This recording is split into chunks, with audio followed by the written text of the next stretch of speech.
तुम्हाला माहित आहे का ईदला बकऱ्याचा बळी का दिला जातो, पण बकऱ्याचा बळी देण्यापूर्वी त्याचे दात का मोजले जातात?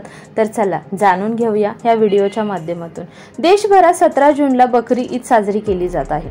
बकरी ईद हा इस्लाम धर्मातील सर्वात पवित्र सणांपैकी एक सण मानला जातो। इस्लाममध्ये वर्षभरात 2 ईद साजऱ्या केल्या जातात, एक रमजान ईद आणि दुसरी बकरी ईद। हा कर्तव्य बजावण्याचा आणि अल्लाहवर विश्वास ठेवण्याचा सण आहे। इस्लामिक कॅलेंडरनुसार हा सण शेवटच्या महिन्याच्या 10व्या दिवशी साजरा केला जातो। बकरीला बळी देण्यापूर्वी तिचे दात मोजण्याची प्रथा आहे। वास्तविक हे केले जाते कारण यासाठी फक्त 1 वर्षाच्या बोकडाचा बळी दिला जातो। अशा स्थितीत शेळीचे दात मोजून बकरा 1 वर्षाचा आहे की नाही हे कळते। शेळीला 4 किंवा 6 दात असतील तर शेळी 1 वर्षाची असते। खरे तर बकऱ्याला नवजात किंवा वृद्ध बकऱ्याचा बळी दिला जात नाही। अशा परिस्थितीत जेव्हा बोकडाला दात नसतात किंवा 2, 4 किंवा 6 पेक्षा जास्त दात असतात तेव्हा त्या बोकडाचा बळी दिला जात नाही।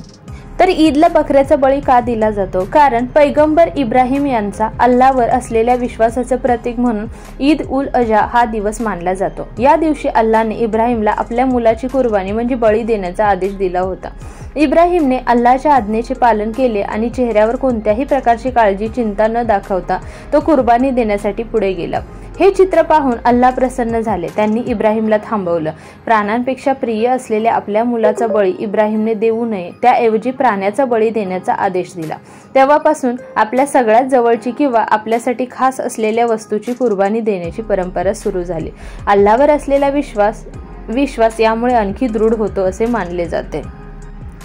ईद उल अजहाच्या दिवशी मुस्लिम समाजातील लोक सकाळी लवकर उठून स्नान करतात आणि नवीन कपडे परिधान करतात।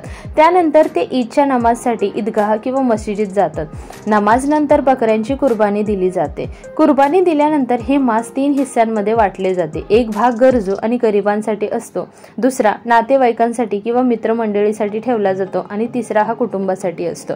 तर कशी वाटली तुम्हाला ही माहिती? आवडली असेल तर चॅनेलला नक्की लाईक आणि सबस्क्राईब करा। थँक्यू।